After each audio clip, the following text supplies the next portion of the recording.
Hello, y'all. Welcome back to Bridging the Gap, your favorite podcast here on YouTube. And today I am your host, Barry. Today we are going to be talking and diving into the topic of sleep. I'm going to spill all the best sleep tips and hacks to really get a good night's rest. Getting a good night's rest is so important, you guys. And honestly, it just makes you a better person. It improves your mood. It improves your functioning. So whether you're trying to shoot for those perfect A's or you're trying to really look your best and glow from the inside out, getting a good night's rest is part of that. And I like to think of it like how you need to prioritize getting a good diet and getting good nutrition, as well as having enough exercise and all those things, sleep and drinking enough water. Getting enough sleep is just as important, and I feel like it's often overlooked. But sleep is very important, as like a TED Ed video that I watched really summed this up, that sleep actually regulates every system in your body, from your growth and development. Especially as children and teenagers, we really need even more sleep because we're growing. And it also regulates your circulation and your immune response, so it avoids different diseases. Also, if you are like an academic student like I am, you really need your memory to serve you. And during sleep, actually, I didn't know this before, but during sleep, the actual like hippocampus in our brain is involved in forming our long-term memory. And one of the processes that it uses is called like sleep memory consolidation, and one of the factors that affect sleep memory consolidation is sleep. So as you're sleeping, you're gaining like your memory and you're building those long-term memories, kind of like an inside out, like it goes from the short term to the long term, so we actually remember it and your memories are not forgotten. So the information that you're studying all night is not worth staying up for when you could get a good night's sleep and really retain that information. It also improves your brain performance and your health, like we said before. So whether you're struggling with actually going to sleep, or you're fine going to sleep and you just don't get enough of it, or you just don't have a night routine and you'd like to build your ultimate night routine, or you just feel tired and groggy, etc., you are in the right place. So first, I want to kind of start off by talking about my night routine. Over the past couple of weeks, I really built this night routine sort of to fit my own like relaxation and what I want to get out of it. But first, I start off with kind of going to the bathroom and brushing my teeth first off, and then I do my skincare routine. What I like to do is very simple. I just go in with a cleanser and then I moisturize. And something I've picked up on recently is using like a scented moisturizer specifically for my arms, and you can do this on your legs too. But I use this like aromatherapy, like really relaxing, like scented moisturizer, and it kind of just exudes like relaxation and calming, like anxiety reducing vibes. And I like to put that on like only before I go to sleep, because it kind of induces that like sleep, that it's time to go to bed and time to relax. You can also try additional products for your skincare routine, and I know that people like to go kind of like crazy with this and use a lot of products. I've seen influencers using products like pimple patches or acne cream or double cleansing. And I actually asked the other hosts of BTG for their nighttime skincare routine. Cinnamon said that she cleanses and she uses a serum. She uses hyaluronic acid and niacinamide from Ordinary, and she uses a moisturizer. And Mitten's night routine was very intricate, I would say. She triple cleanses, so first she uses a gel cleanser, then she uses a foaming cleanser, and finally she uses a treatment cleanser. Then she does gua sha, which is like kind of rubbing your face. You can totally look up videos about this if you're interested, but it helps you have a sharper jawline and reduces puffiness, I think, in your eyes as well. So that's something to look into. It doesn't work for everybody, but if you think it would work for you, then I would recommend looking it up online or searching up like a YouTube video about it. Then she uses a Laneige milk toner and a Curology water-based moisturizer.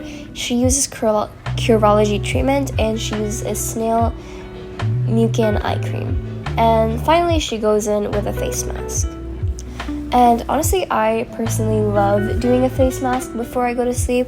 I don't do it every single day, but I think just on days where I feel like my skin needs it and I feel like I kind of want to feel my best or want my skin to feel the best, I put on a face mask, kind of just as I'm relaxing in bed. Then after doing my skincare, I really love putting on like nighttime jazz and brain sounds. Like I'll put on like an aesthetic lo-fi video like on my computer monitor. You can also put it on your like phone or other device. And I also put on like a candle to like help me relax and get in the mood.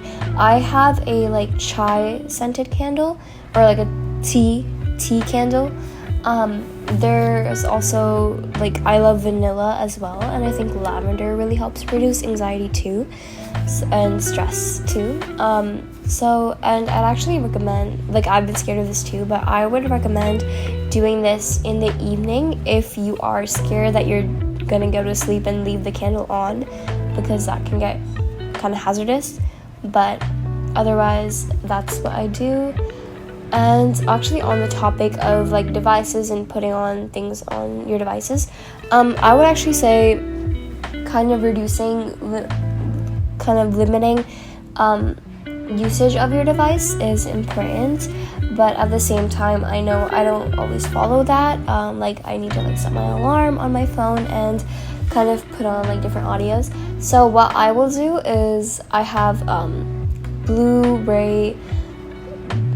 light blocking glasses, and those are really useful because the blue light that actually is harmful to your eyes from those devices, it will block.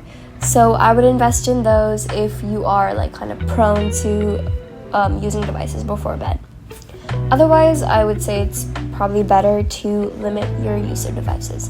I would say at least like 1 to 2 hours before going to bed. I also love listening to a bedtime relaxation podcast, like a bedtime audio, and I usually do that in my night routine. I've started doing that more now, but like at the end it'll have like affirmations to kind of help like reinforce getting into bed and relaxing, so that's really nice. And for lighting, like for inducing like a cozy vibe, I have LED lights in my room that I will dim and change to like a mellow color, like yellow. I feel like usually I put on blue, but that can really disrupt your eyes. But otherwise, like putting on like a lamp or actually investing in like a like some sort of lighting that kind of signals to your brain that it's time to go to sleep is really useful. If your lighting has like a timer on it, like that would also be useful. But anyways, once I have my lighting sort of set up, I kind of just relax and sit on my bed, and I like to read the like latest book that I'm on, like a fictional book. I really love reading like fiction or fantasy before I go to sleep at least. And I've been actually trying to get more into reading anyways, so this really helps. I'll read for about like 15 to 20 minutes, and I would recommend that just because you don't want to get too hooked and end up staying up all night, which, not speaking from personal experience, but that sounds kind of counterproductive. But anyways, right now I'm actually reading Red Queen, which is like a dystopian novel. I highly recommend. It's super funny. I love like the style of the author's writing style, and it's probably like one of the first books that I've gotten into in a long while since like school started. I recommend reading a book in general before you go to bed. And again, if you read like an online book, ebook, then I would recommend using the blue light blocking glasses, just so you don't end up disrupting your circadian rhythm and your melatonin production. For the type of book that you should read, I would say go for like a fictional book, or you could go for like a self-help book too. Like, I want to read Atomic Habits really bad. But I've heard good things about that one. But kind of like I've heard that reading super like intellectual books can really get your mind running and thinking, which isn't good right before bed. I also, a good tip right before you go to sleep, and I'll do this occasionally when I'm feeling it, but I will journal right as I get into bed, and the prompt that I like to use like for my night journaling, I like to write about 3 things that went well today, 3 lessons that I learned, and something that I could have done better. You can also write about things that you're grateful for happening today, or you could write about kind of whatever thoughts are spinning in your head, just so they're not there as you're going to sleep and you're not like staying awake because of them. It's a good idea to just write that down. But after, like, if I journal, after that, as I'm kind of like drifting off to sleep, I'll just listen to like a 20-minute sleep meditation. And honestly, this is like so helpful, but just because it also helps you visualize right before going to bed, and visualization techniques are actually really helpful too. And breathing, like deep breathing right before you go to bed, is also really relaxing. It's really calming and really gets you to be able to actually sleep. You can also experiment with like putting on white noise or other calming sleep noise, like pink noise or white or brown noise. I've also heard that like putting on like frequency music or frequency noise is actually known to have like healing benefits too. Like a certain frequency can actually resonate with your like cells in your body. And also like the calming and steady noise of like those sleep audios is actually known to like mellow and calm down your like nervous system to actually get it to go to sleep. An additional like cute little tip, aesthetic little tip to really be present in the moment is investing in like a set of silk pajamas or something that makes you feel good and aesthetic, like a cotton pajamas even, is so like comfortable, and you just feel like a literal princess going to sleep. I also, additionally, this is very like optional, but I heard one of like my favorite like podcasters talk about this sleep alarm clock.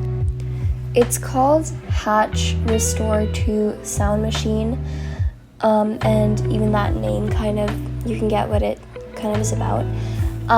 It is a bit pricey though, so if you are willing to invest, it seems like it'd be worth it, but warning, it's a little bit pricey. It's around like $150 to $200.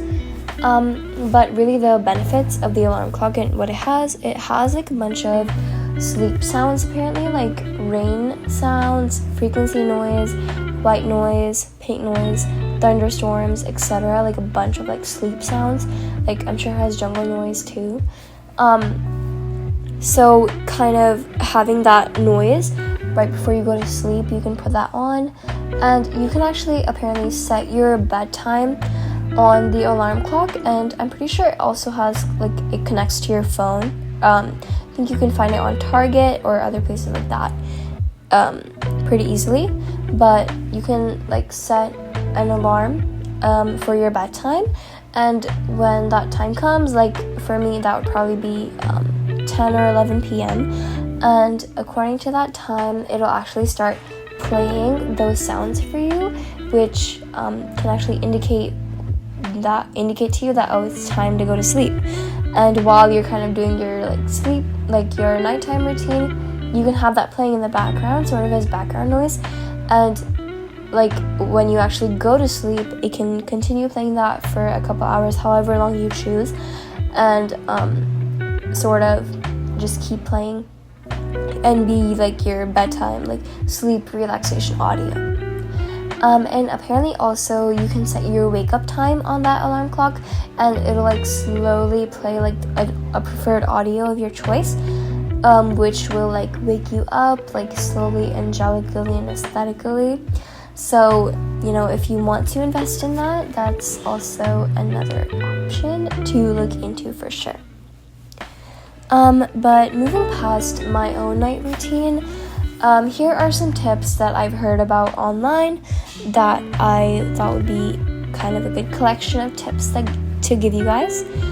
So first things first, I would say for improving any type of sleep for any type of person, if you don't already, you should try setting a sleep time and wake up time. This is like scientifically proven to help because of your circadian rhythm. If you actually, because your body kind of has its own internal clock. So if you kind of sleep and wake up at different times every day, it'll very much disrupt that.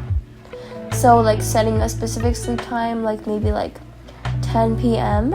and a specific wake up time. This can be according to when you have classes or work, or whenever feels like realistic for you. I would say avoid setting a time that you know will probably not work for you because you want to be able to stick to it. I also heard a secret tip is to actually overcompensate your sleep. So like maybe sleeping earlier or setting your wake up time for later, because if you end up getting enough rest, you'll actually end up waking earlier than your actual wake up time, which is honestly more rewarding to me anyways. So I would say to figure this out, everybody is different and everybody's going to have their own pattern. So I would say figure out your ideal wake up time, kind of experiment with what time you're going to bed and what time you feel works best for you. But wake up time, I would say anywhere between 6 to 11, because as much as I wish we are not nocturnal and we need sunlight and we need to wake up when it is like sun out. I've also heard another tip is actually sleeping in a cold environment, because temperature does matter to an extent. Definitely it's like been like scientifically proven that our bodies actually lower their body temperature as we go to sleep. So kind of sleeping in a hot environment can very much disrupt if you're able to go to sleep, or even like being able to stay asleep. I remember one time I went to India and it was like summer, like blazing hot, and there was no like AC working at that time. Like the AC went off and it was honestly horrible, but it was like super duper hot. Like I don't know, maybe it's just me, maybe it's like because I live in the AC all day in the summer, but literally it was impossible to go to sleep.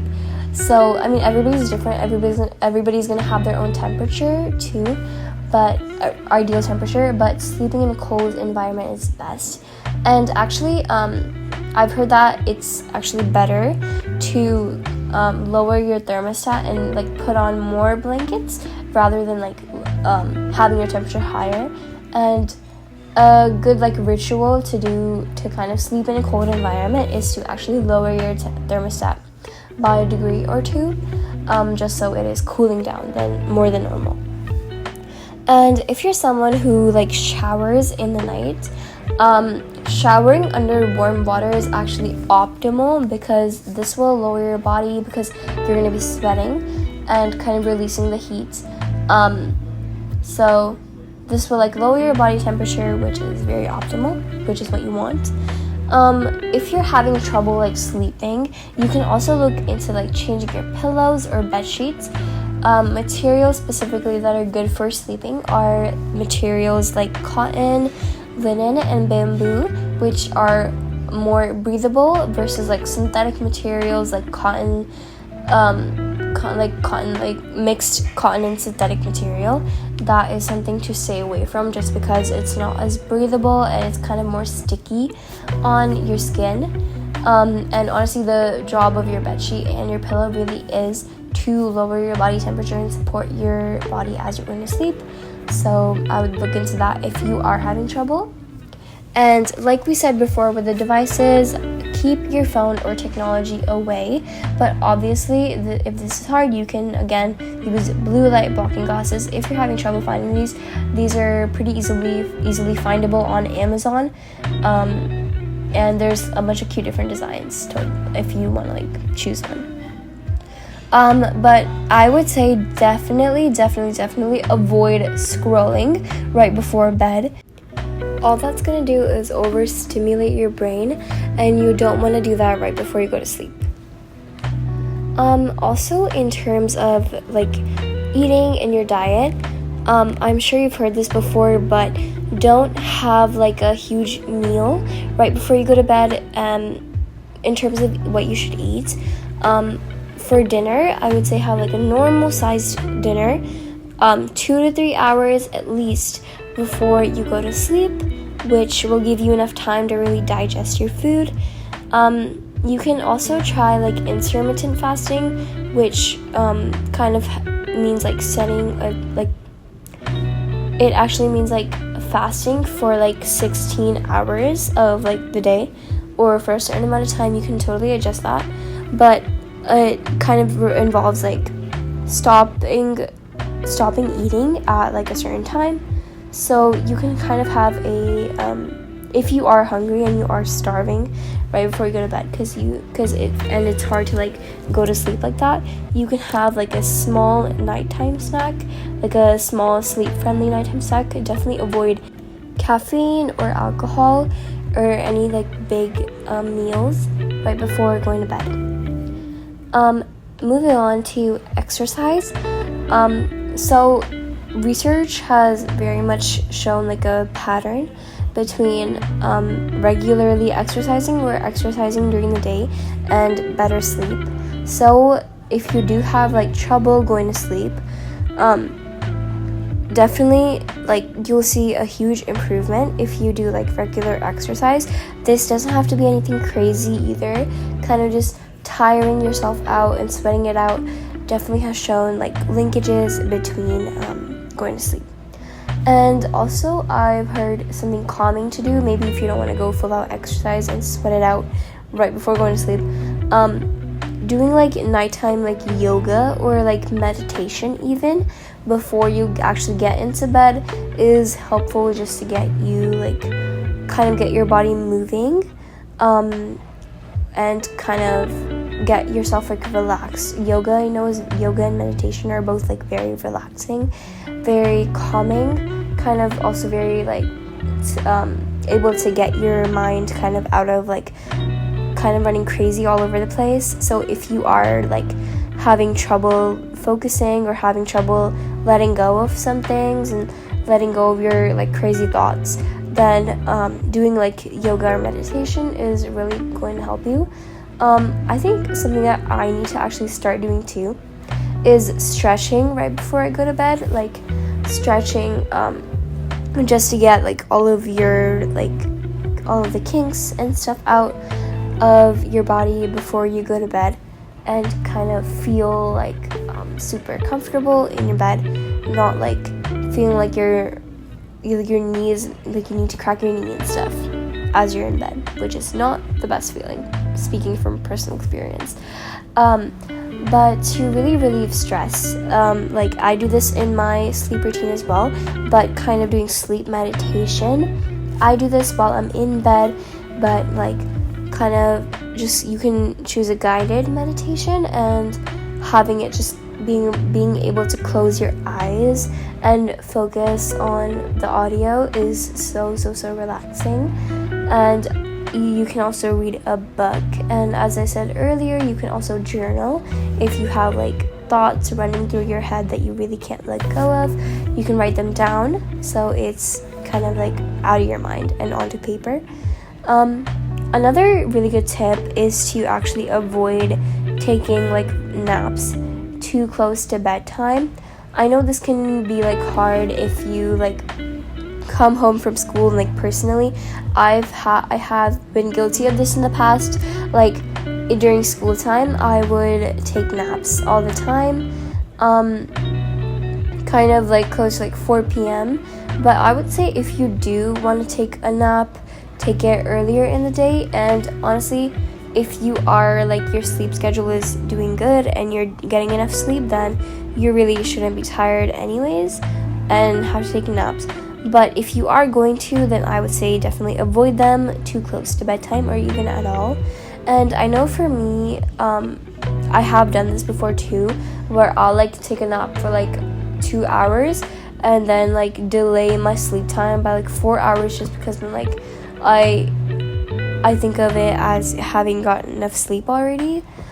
So it's kind of like an excuse for yourself to push back your bedtime. But I would say avoid doing that because it's not continuous sleep. It's not really serving you well to have a disrupted sleep like that. So if you want to go to bed, if you want to be able to go to bed properly, then avoid taking that nap.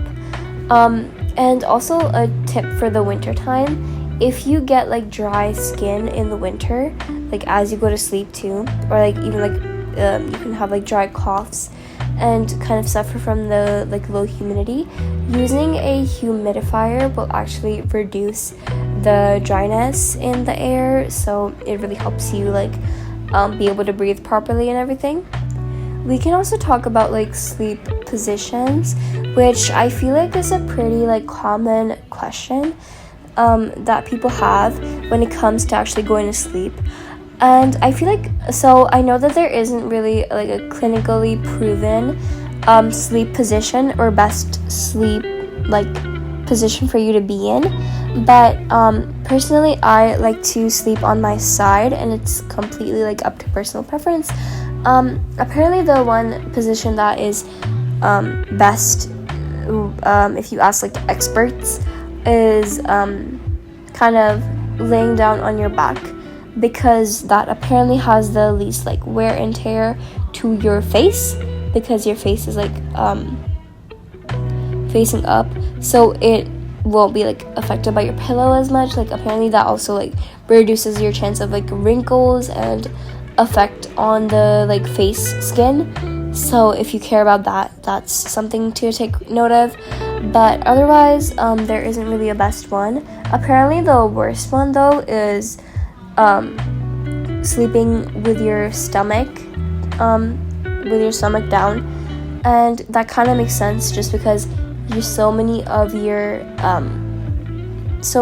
like your lungs and your face and your like stomach is all like under pressure all night, which isn't really ideal.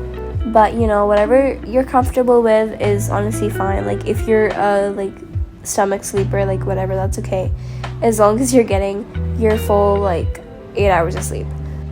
But while we are on the topic of sleep itself, we can also talk about like naps, which I know like we said to not really take earlier, but honestly if you are gonna take a nap, it's best to take it properly and to your best like benefit. So here are a couple like napping like hacks. First of all, setting your alarm for only 15 to 30 minutes is best, apparently, because that's when like one like sleep cycle is, that's how long one sleep cycle takes.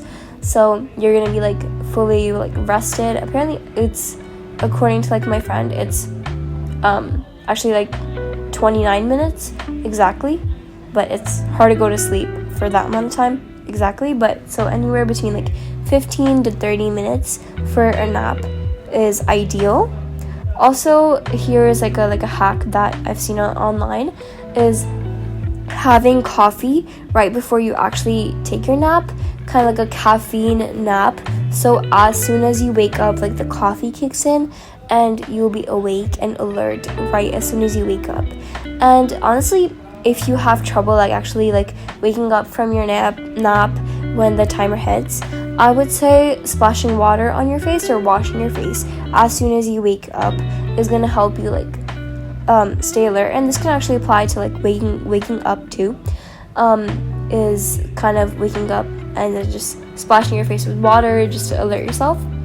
And also opening the window to let in some sunlight, some vitamin D is a really good thing to do just to wake up in general and for naps especially, since you probably don't want to wake up and start being productive all of a sudden. But basically that is what we're going to be talking about for the nighttime routine.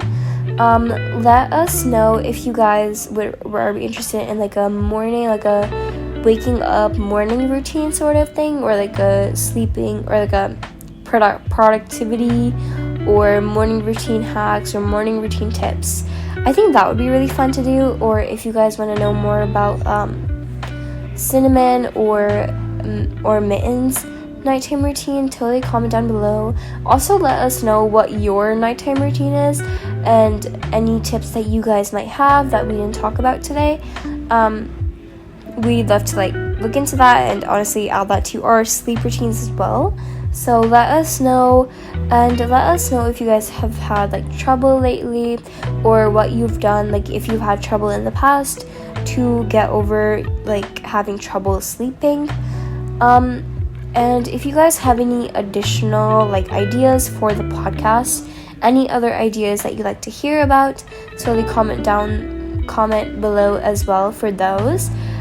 We are always happy and looking for ideas, so that'd be amazing. And it's actually summer right now. That we didn't get to talk about that, but currently it is summer as I'm filming this, and I think it's summer for a lot of people actually, like summer vacation, since it's June right now. And let us know if you guys would like a like sort of summer routine video. I know I've been trying to figure out my own summer routine since I've only been off for like a week now, but honestly it is hard. Definitely it's difficult, challenging to stay productive during the summer. It can be, because honestly I'm so tempted to like binge watch shows. Ooh, also let us know if you guys want like a review like of shows and stuff. Currently I'm watching like the anime Solo Leveling, which is so like amazing. I would totally love to do like a review on that for anyone interested, so comment down below for that too if you are interested in that. And totally during the summer, like if you'd like a productivity video, or if you like a vlog or something personal like that, you can let us know in the comments. And finally, if you made it this far, then like the video and subscribe to our YouTube channel to stay tuned for more videos like this. We also have more like political videos and other videos, informational videos. If we have a very diverse range of topics from the other two hosts, Cinnamon and Mittens, as well. As this episode comes to a wraps, I hope that all these tips helped you, and I hope that you use some of them and really unwind and relax after a long day, whatever day you have. And I'm going to be going to bed soon too, and I'm ready to kind of relax and unwind and follow my own night routine. I really hope that you find your own night routine, and let us know what tips you found most useful. And thank you so much for tuning in until this time. This was Barry, now signing off. Until next time, bye queens!